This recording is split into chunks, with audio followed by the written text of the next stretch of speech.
27 years old, I left a very demanding job in management consulting for a job that was even more demanding, teaching. I went to teach 7th graders math in the New York City public schools. And like any teacher, I made quizzes and tests, I gave out homework assignments. When the work came back, I calculated grades. What struck me was that IQ was not the only difference between my best and my worst students. Some of my strongest performers did not have stratospheric IQ scores.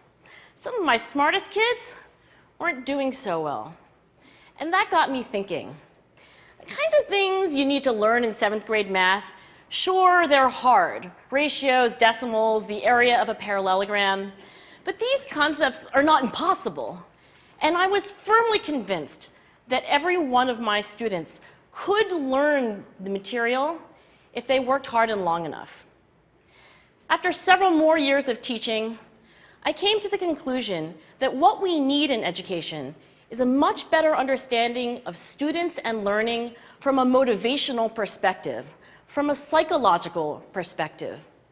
In education, the one thing we know how to measure best is IQ. But what if doing well in school and in life depends on much more than your ability to learn quickly and easily? So I left the classroom and I went to graduate school to become a psychologist. I started studying kids and adults in all kinds of super challenging settings. And in every study, my question was, who is successful here and why? My research team and I went to West Point Military Academy. We tried to predict which cadets would stay in military training and which would drop out. We went to the National Spelling Bee and tried to predict which children would advance farthest in competition.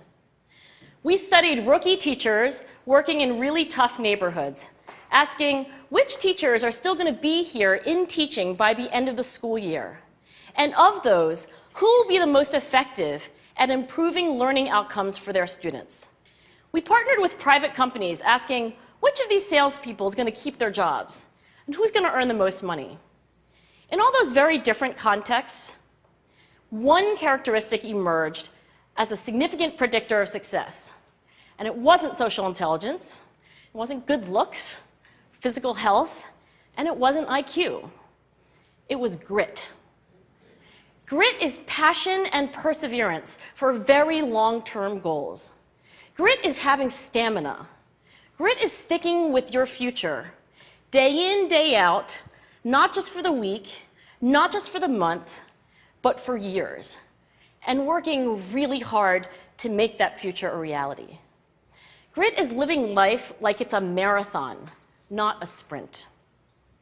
A few years ago, I started studying grit in the Chicago public schools.